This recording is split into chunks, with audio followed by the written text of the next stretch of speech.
जय हिंद दोस्तों, सेना के साथ राजनीति होने लगी है। अब चाहे राजनीतिक विशेषज्ञ हों या पत्रकार हों, ये बात कह रहे हैं कि माननीय आपने बोला जनरल पांडे साहब का कार्यकाल क्यों बढ़ा है। भले उन्होंने 2 साल में अभूतपूर्व काम किए, जबरदस्त सेना को आगे मॉडर्नाइजेशन किया और सेना के ऊपर जबरदस्त कमांड किए, उनकी आखिर विदाई क्यों रोक दी गई? और क्योंकि यानी जून के आखिरी दिन यानी नंबर 1, नंबर 2 और नंबर 3 तीनों साथ रिटायर्ड हो रहे हैं। उन्होंने कहा है कि पांडे साहब के साथ और उसी दिन द्विवेदी साहब हैं जो deputy chief of army staff है, वो रिटायर्ड हो रहे हैं। उसके बाद तीसरे नंबर पर हैं लेफ्टिनेंट जनरल ए के सिंह, वो भी रिटायर्ड हो रहे हैं। आखिर इन तीनों को सुपरसीड करके सरकार क्या चाहती है? यानी सेना का प्रमोशन पॉलिसी पर दखलंदाजी कर रही है, सेना की पोस्टिंग के ऊपर दखलंदाजी कर रही है, ये सरकार राजनीति कर रही है। क्यों? और बात बड़ा सवाल उठा है, क्योंकि संसद के ऊपर मॉक ड्रिल हुई, क्योंकि संसद का जो सिक्योरिटी की जिम्मेदारी सेना को दी है। क्या 4 तारीख के बाद मोदी जी को कहीं डर है कि उनकी सरकार सत्ता में नहीं आई तो कि सेना का इस्तेमाल कर सकते हैं? और ऐसी भयभीत करने वाली, भ्रामक करने वाली बातें हो रही हैं। आप देख सकते हो, ये वानखेड़े जाने माने राजनीतिक विशेषज्ञ। दूसरी तरफ एक पत्रकार महोदय इसके ऊपर बात कर रहे हैं कि सेना का राजनीतिकरण, सैन्य के प्रमोशन हो, ट्रांसफर हो, जो भी पॉलिसी है, और उनके साथ ऐसा क्यों कर रहे हैं? आप इनका भाषण सुनिए। तो क्या इस सरकार को आशंका है कि माइनॉरिटी गवर्नमेंट चलाने का प्रयास हम करेंगे तो देश में अनरेस्ट होगा, और देश में अनरेस्ट होगा तो फिर क्या ऐसे समय पे आर्मी का भी उपयोग करना पड़ेगा? इसीलिए तो कहीं मनोज पांडे जी को एक्सटेंशन नहीं दिया, क्योंकि आर्मी में रिटायरमेंट और प्रमोशन एक रेगुलर रूटीन। आर्मी में ज्यादातर 99.9% सीनियरिटी से ही काम होता है।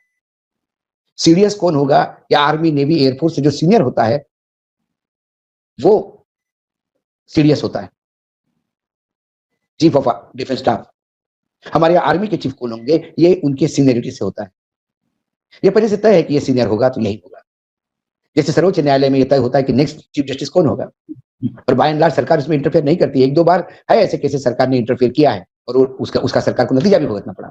और इसके साथ एक बड़ी खबर, जैसा कि उन्होंने कहा कि सेना प्रमुख जनरल पांडे को सेवा विस्तार मिला, सरकार ने वरिष्ठता की बजाय योग्यता को प्राथमिकता दी।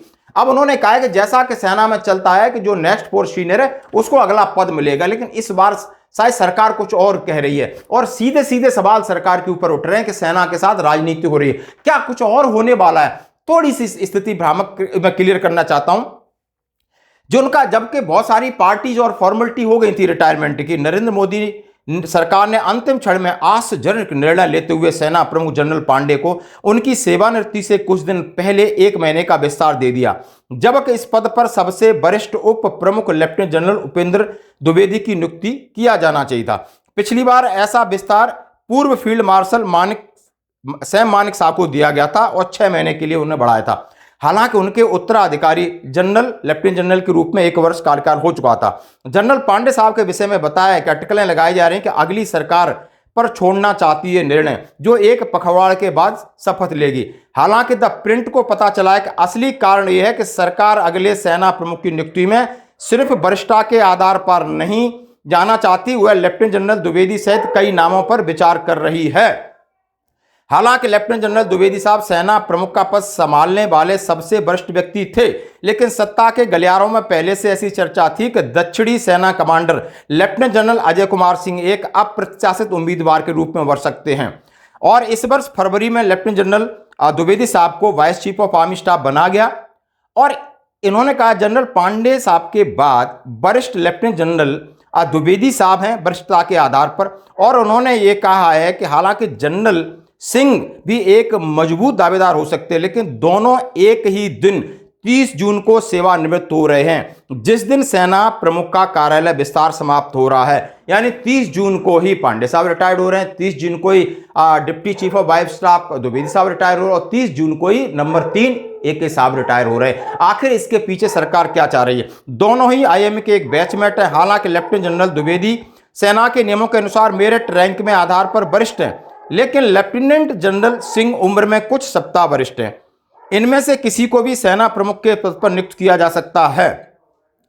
पूर्व वायुसेना प्रमुख चीफ मार्शल RK भदौरिया के मामले में भी उन्होंने कहा जिन्हें रिटायर्ड होने वाले दिन ही नियुक्त किया गया था, और ये सारी चीज उन्होंने कहा है। और इसमें कहा गया है कि सूत्र कह रहे हैं कि इसलिए सोचना भोलापन है कि सेना प्रमुख को सेवा विस्तार दिए जाने में चुनाव और आदर्श आचार संहिता का कोई मतलब नहीं है। उन्होंने कहा ये धारणा में कुछ और बदलाव हो सकते हैं। और दोस्तों, जैसा कि आप खबर को, इस वीडियो को सुनने से बाद आपको पता चलेगा, बहुत सारे सवाल उठ रहे हैं, क्या आखिर में मंशा क्या है सरकार की, यानी सरकार का पूरा पूरा हस्तक्षेप है कि किसको सेना का प्रमुख बनाया जाएगा, अब ये बाद में पता चलेगा।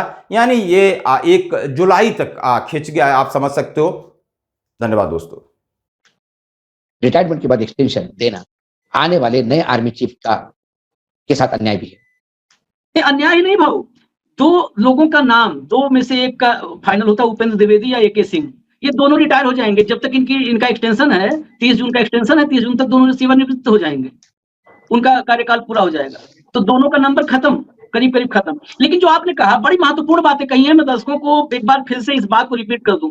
भाऊ ने जो कहा बहुत वो अंडरलाइन कर लीजिए, इस शो को आप लोग गौर से देखिएगा, और जो कुछ भी उन्होंने कहा है, जो जितनी आशंकाएं जताई हैं, उन आशंकाओं में न्यूज लॉन्चर को छोड़ करके, न्यूज लॉन्चर को हटा दीजिए, उसमें भाऊ के साथ मैं भी पूरी जिम्मेदारी के साथ उस बात से इत्तेफाक रखता हूं, उस बात को रिपीट नहीं करूंगा, लेकिन 100%।